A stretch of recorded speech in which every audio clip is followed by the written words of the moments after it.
ఏం చేసినా సేమ్ అదే రేవంత్ రెడ్డి చేస్తుంది తప్ప రేవంత్ రెడ్డి గారి పండితనంలో కొత్తదనం అనేది ఎక్కర్లేదు. మీరు చూడండి, మొన్నటిదాకేమో ఫస్ట్ ఏమో ఫామ్ హౌస్ కేసు అన్నాడు, డ్రగ్స్ కేసు అన్నాడు, అది వీకింది.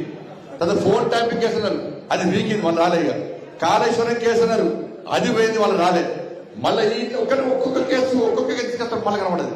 మరి ఏమైంది ఫోన్ ట్యాపింగ్ కేసు పోడదాకుండే కదా, ఇప్పుడు ఎక్కడ పేపర్ కనబడుతుంది ఫోన్ ట్యాపింగ్ కేసు. ఇక చూడు కేటీఆర్ కేసీఆర్ కూడా రేపే అరెస్ట్ అని చెప్పి ఈయన మాట్లాడారు, వాళ్ళు మాట్లాడారు.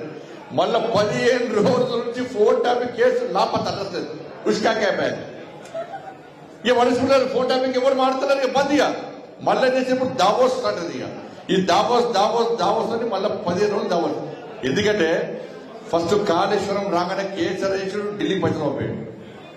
కాంగ్రెస్ పార్టీ ఆది నాయకత్వానికి పైసలు వస్తే కప్పం ముట్టయిపోయాడు. కాళేశ్వరం కేసు విచారణ పెడుతుంది, టైంపాస్. తర్వాత ఫామ్ హౌస్ కేసు రాగానే మళ్ళీ బీఆర్ఎస్ ఢిల్లీ వేరు, మళ్ళీ ఇంకో కాంగ్రెస్ పార్టీ నిలబట్టారు, మళ్ళీ పైసలు ఇచ్చారు. ఫామ్ హౌస్ కేసు అటే వికింది.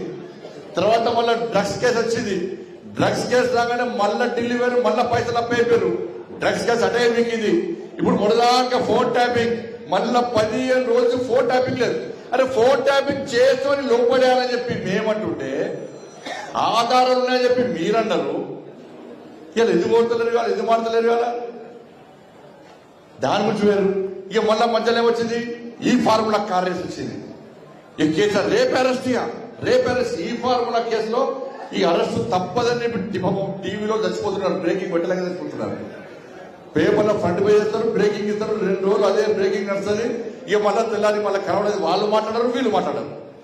ఈ ఫార్ములా కార్ రేస్ లో ఇవాళ కేసీఆర్ కొడుకు మీద ఆరోపణలు చేసిర్రు, ముఖ్యమంత్రి గారు ఆరోపణ చేసిర్రు, మంత్రులు ఆరోపణ చేసిర్రు, ప్రభుత్వం ఆధారాలు ఉన్నాయని చెప్పారు.